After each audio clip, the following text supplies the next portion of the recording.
Hello, this is RICKY, the YouTube Tech Guy. Hey guys, so today I am here to bring you the new Flagship Killer. This is the redmagic 5G.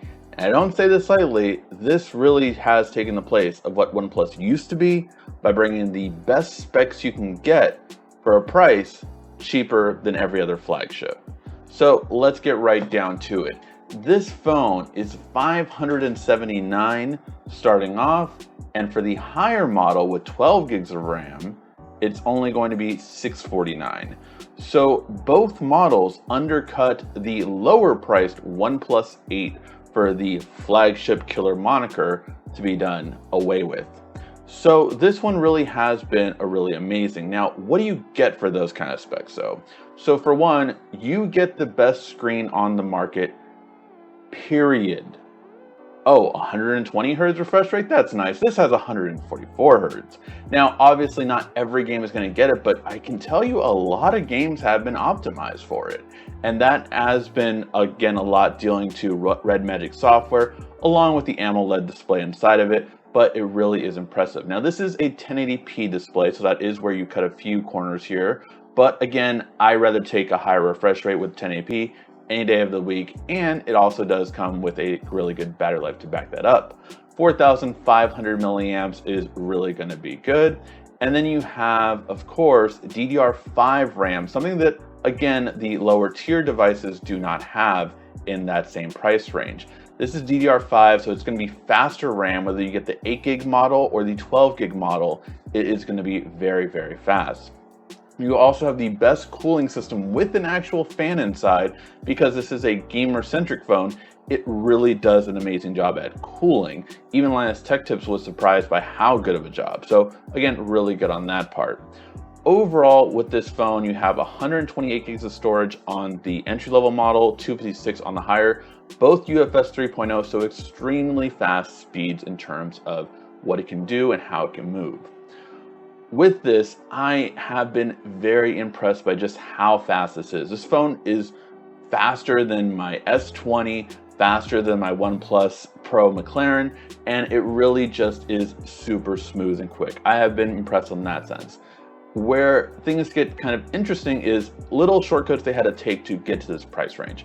So for one, the charger that comes with it is an 18-watt fast charge, according to Apple. But you actually can get up to a 55-watt fast charge, and unlike companies like OnePlus, this isn't proprietary. So I can actually fast charge it with my 60-watt charger from Samsung, and it charges over 60% in 20 minutes. So really, really good that you have such versatility instead of being locked down.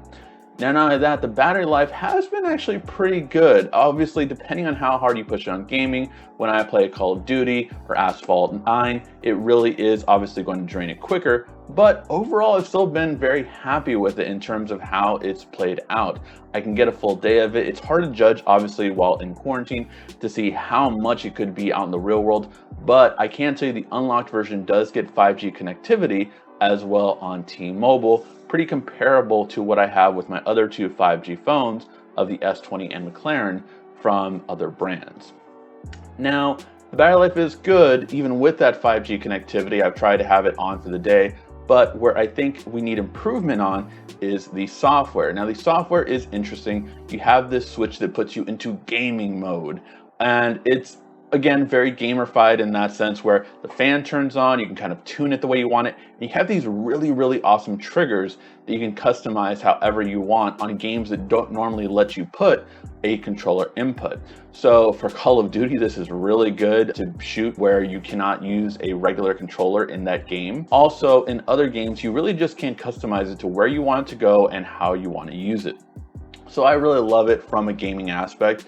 It really has made me like games a little bit more because of this phone. Overall with it, I can say that I do wish it also fine-tuned certain things, such as in the US, we like to use launchers. And overall, their software is very much like a stock Android. So if you do like that, I think you're gonna like that okay with a gamified skin, but you can't change the launcher to actually change it out. And I really love Nova, and I would really love to bring Nova to this phone, and I think it would be perfect. But without that, it really is those kind of things that I want to see change from Nubia redmagic, because I think that with that addition, you are going to get a lot more people happy in the long run with it. This is something that I think, again, is more popular in Western cultures, and it really is something that I know a lot of my viewers always tend to like to put a launcher on there to customize it the way they want instead of how the manufacturer gives it to you. So that being said, what about software on the camera side? Because the camera